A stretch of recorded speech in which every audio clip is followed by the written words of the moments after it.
Everyone, welcome back to the Spotlight. Please like, favourite, subscribe. Lost to Tottenham yesterday again, 1-0.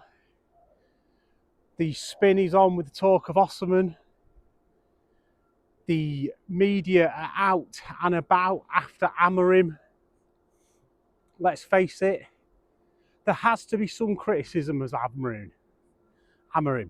And I'm not saying I want him out. I'm fully behind Amorim, and I think 99% of Man United fans are. But to me, you can't win 3 games out of 14, lose 8 out of 12 in the Premier League, whatever it is, and not come to some criticism.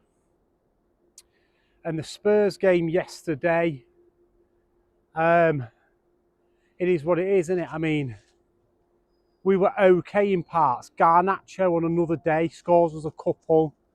They could have probably scored another couple. I think if we were playing a better side than Spurs, or a side that had some attacking prowess, even like a Palace had, or Brighton, the Spurs probably scored 2 or 3 yesterday.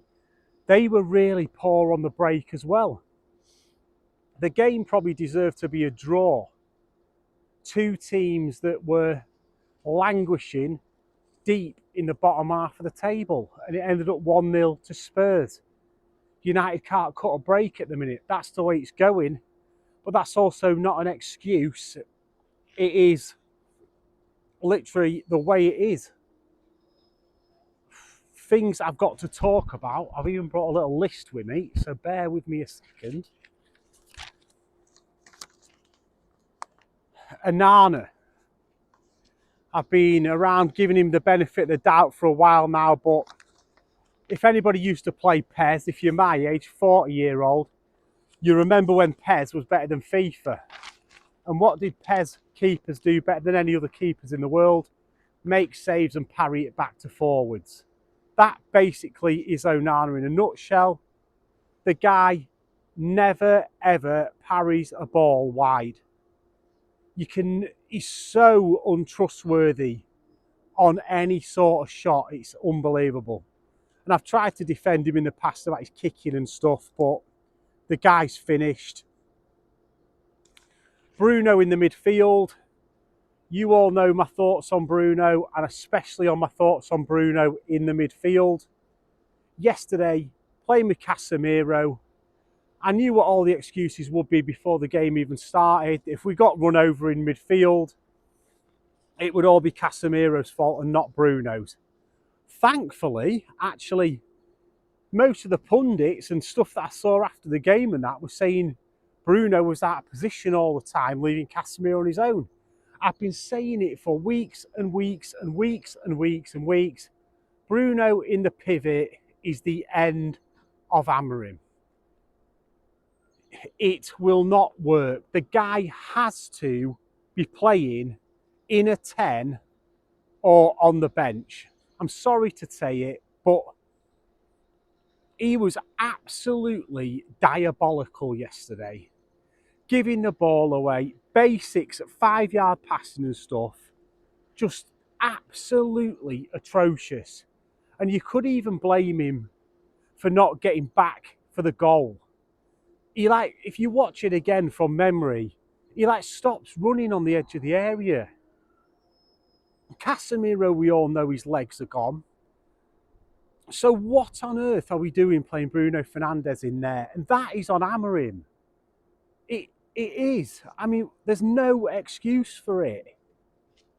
Absolutely no excuse for Bruno Fernandes in the pivot anymore. And you'll say, we ain't got anyone else. I don't care. If you're going to play him in there, you have to have a 3. It's just ridiculous at this point. Talking about the midfield, even if Agate's there, if Casemiro's there, if Bruno's there, if anybody's there, and I was watching the United stand forum after the game and Tull was on there, and I know Tull gets a lot of jip from the fan base, but he was right about this and what I've said. If you've ever watched my videos before, we cannot play in the Premier League with 2 in midfield versus 3. And especially when it's like Bruno Fernandes, Agate, or Casemiro, or Maino even. To win the Premier League, for me, if you're going to play this formation, which I've got no problem with, stick with it, whatever. To me, you need 2 6s, not a 6 and an 8. There has to be 2 defensive midfielders. And the 2 10s, one of them becomes an 8. Not the other way around. Not a 6 becomes an 8. A 10 becomes an 8. And every time we don't have the ball, that 10/8 must become a third midfielder. And at the minute, we have one midfielder. We either have Casemiro or Agate, and we have Bruno doing whatever the Kinelli wants to do. And finally, people are cottoning on. It's taken a year and a half for me ranting about Bruno, and finally, I see it from people coming out and saying what needs to be said. That he doesn't do enough for the team. Running isn't enough. People are saying it about Dalot after 6 months, that he's not good enough, but he works hard. What is the difference between him and Bruno? There is none. Point 3, Garnacho. I touched on him earlier and his missed chances. And I'm afraid to say, whatever you think about the guy, his final ball decision making and finishing are not good enough. I've said it before loads of times. People who think he's worth 75 million quid have clearly never watched football before. 75 million pound players, last time I looked, when they shoot, it goes on target. When they've got an open goal, they don't put it over the bar. When they're dribbling, they don't dribble into people 10 times in a row. Yes, he's young. Yes, he's exciting. And yes, you could say he's the only one who actually got any chances yesterday. So give him a break, and I sort of will. But if you have a player who is half competent in the final third, we take 1 or 2 of them chances and we're not sat here moaning about the game. Subs and injuries. The injuries are obviously rolling out. Did a couple of shorts on them. But Martinez is obviously long term. Mainu potentially out for 6 weeks. Ahmad out for the season. Collier and Agate were both out. I mean, apart from Ahmad, will we miss any of them players? Because I don't think we really missed Agate yesterday. But then again, you could say Spurs are not a huge running side through the middle. But again, Agate with Bruno, not a lot better than Casemiro with Bruno, because they get left on their own versus 3 midfielders. You could put anybody in there with Bruno and they would struggle. The subs brought Cheeto on right at the end. He may as well not have bothered. Most people have said it, and I probably echo the same thing. If you took them all and they're your only options and we're losing the game, and all right, yes, we did look like potentially we might get back into that game, just chuck them on for 15 minutes. At least put Cheeto on for 15 and see if he gets 1 chance. Because the chances our forwards and wingers and 10s got yesterday, they missed them all. So I think he probably should have given at least 2 or 3 of them 10 or 15 minutes run out at the very least. And Europe, we are holding on to all of our hopes that we get into Europe. There's a talk of Osimhen this morning and talks of other players coming. Nobody is coming to us, Manchester United, in 15th place with no European football. So we should forget about transfers until we know what position or what competitions we're playing in next summer. We need to forget about talking about transfers at all. Osimhen has got no chance of coming. I think we've got more chance of getting Gyökeres. And I know that deal's apparently gone dead. Osman seems to be the kind of person to me who's got an ego where there's no way he'd come to us. He'd rather go to Fenerbahce or something and play in the Champions League and in Europe. Why would anybody come to us in 15th place in the Premier League? No Europe. We are going to have a summer where most of the fan base is going to have a meltdown because we're not getting the players that think we should be getting. And I personally think we'll have a summer where we might not get any names. We might get people and not that happy about. But I'd rather spend 100 million on 5 players at 20 million quid each who put a shift in and give you a 6 or 7 out of 10 than buy 1 or 2 players that turn up for 1 week and are missing for a month, because that's what we've got at the minute. Too many players who have got a moment in them, and people remember the moments, they don't remember how crap they've been for the rest of the game. And you know what I'm talking about. But that is my rant on Man United today. And the current situation we're in is a very, very, very bad one. Normally, I've backed Ineos to some extent on this channel about what they've done. It's not their fault and they're getting blamed, and I do agree with that as well. But the last week has not been good for them either, has it? The All Blacks thing, the bankruptcy thing, them saying they're bailing the club out from it, more job cuts, you know. But I will stand by the notion that you can't just suffer on the pitch.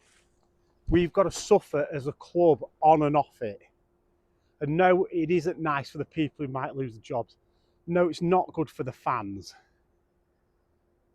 But we're that bad on the pitch for what reason? Because we were so bad off it for so many years. So to get better on the pitch, we've got to sort the club out on it, off it. They both come together. You're good on both or you're bad on both. And we've seen that over the last 10 years.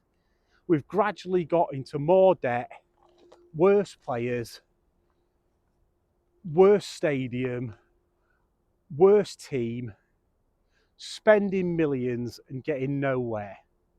And it's come to a head now with new ownership who have come in and are taking the flak for the Glazers. Some people think they're in bed with the Glazers.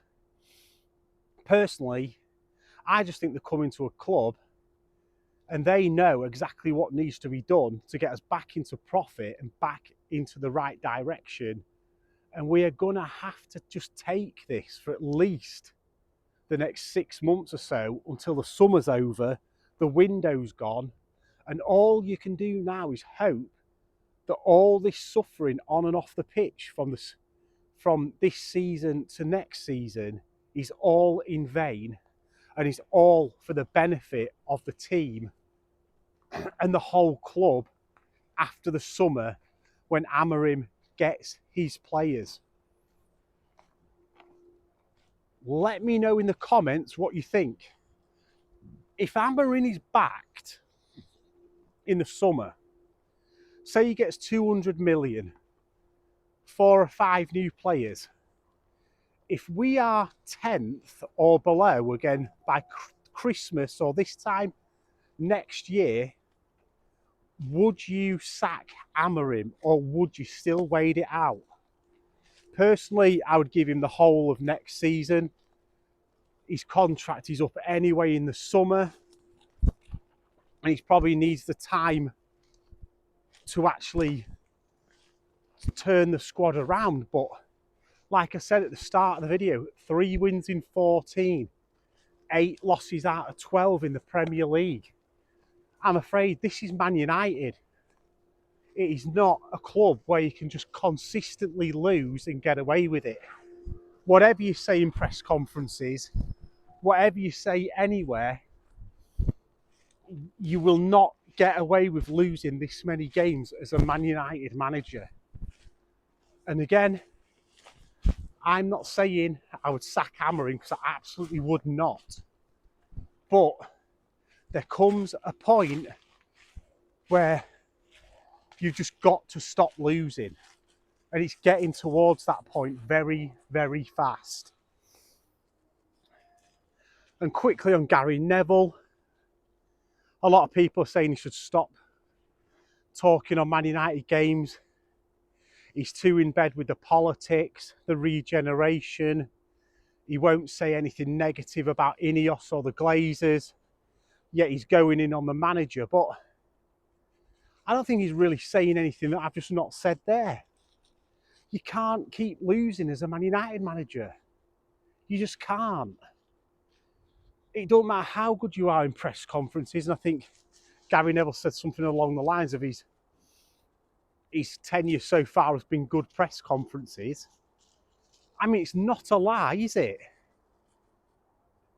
He has not won any games. Yes, he's been amazing in press conferences and he's doing what everybody wanted to happen at the club. But there comes a point, again, where he's got to start winning a few games just to steady the ship a little bit. We've got Everton next. I can tell you now, Everton will beat us. I think quite comfortably at Goodison. I think it'd be an easy victory for them. And then we've got Ipswich after. Relegation 6 pointers, some might say, but I don't think we're going to get relegated. But we've not performed well against the relegation side so far, have we? So Ipswich could easily do us over, and I think it's at Old Trafford, and we're crap at home as well. So, yeah. Anyway, I'm going to leave it there. That's just my opinion on everything going on at the club at the minute, the game at the weekend, and everything else. Please like, favourite, and subscribe.